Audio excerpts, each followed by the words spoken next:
Good morning! Sal! As Tana, you take your medicine na.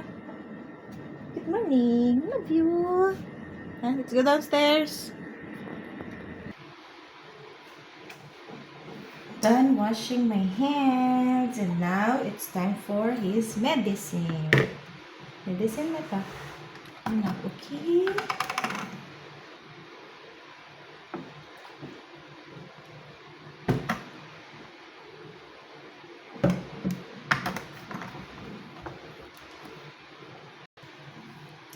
Murag korek. Oy. That's dirty.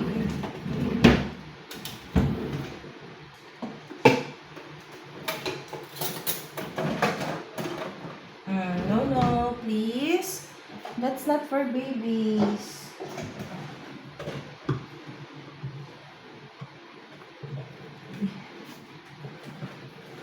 Ah.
Ganito ako magtunaw ng medicine niya.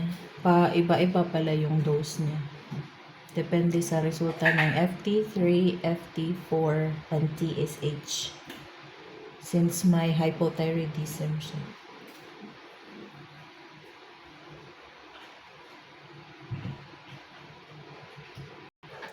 Na, come here. You drink your medicine, please. Come here. Smile.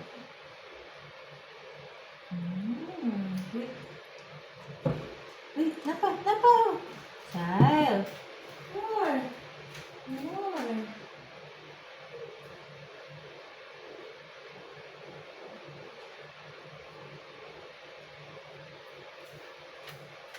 May dumikit.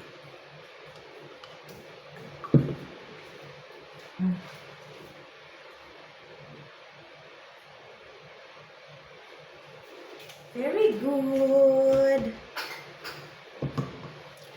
By the way guys, dapat pala 1 hour na after siya makapag-dede or kumain.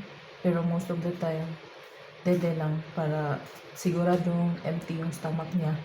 And then after niya inom ng medicine niya, saka, by the way, 1 hour dapat empty yung stomach niya, saka mo papaiinumin. And then after niya uminom ng gamot, dapat after 30 minutes mo pa siya pakakainin to make sure na na-absorb na ng katawan niya yung gamot.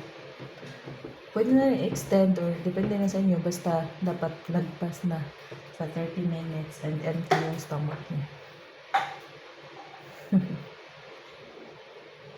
Uy, na-dirty naman ang table na po. Uy, bago naman nag-limpyuhan namin